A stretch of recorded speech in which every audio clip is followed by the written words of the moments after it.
Alright, we're going to talk about lathing. So in this video, we're going to use the lathe modifier to create one of these jetpacks.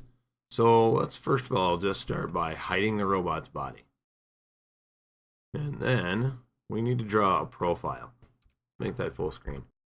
When I go to my create line, I want to think about a central axis that runs through this object that I'll basically sweep a shape around in order to create the full volume. So let's start with that top line there. We're going to round this out.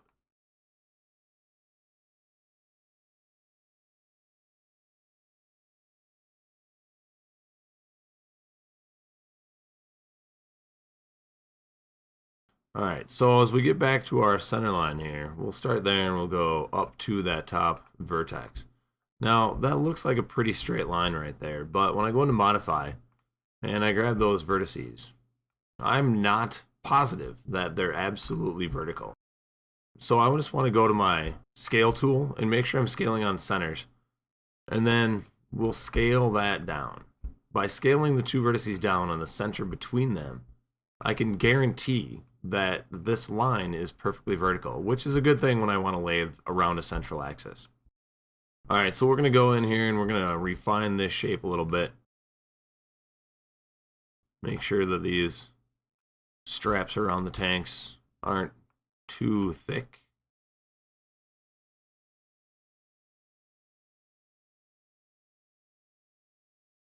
Now, I can go and find my lathe modifier, and when I put that on, I'm going to get a pretty odd looking shape right here. That's because right now when the lathe goes on, it finds the center of my shape that I drew and puts the axis there.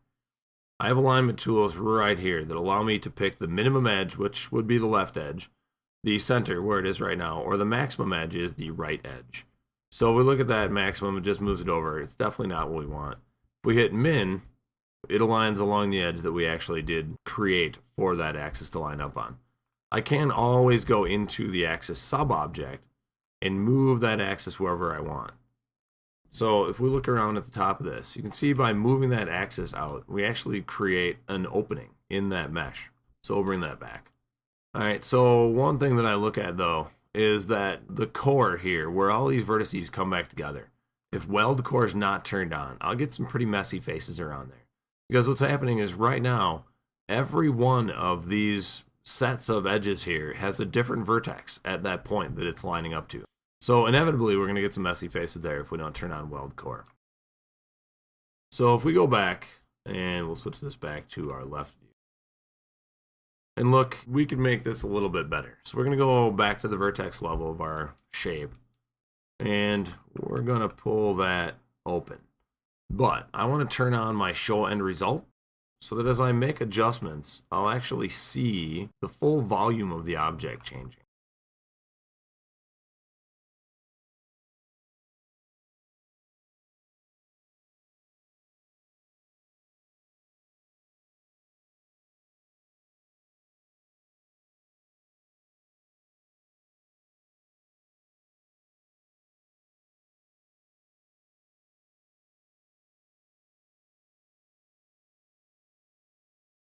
Alright, that looks pretty good. So we'll get out of our sub-object. Take a look around. I think that works. Now, the top strap feels a little bit bigger than the bottom strap, so we'll go back in. We'll make that a little bit bigger there. So we'll be moving on to lofting. We're going to make an object just like this with a different process.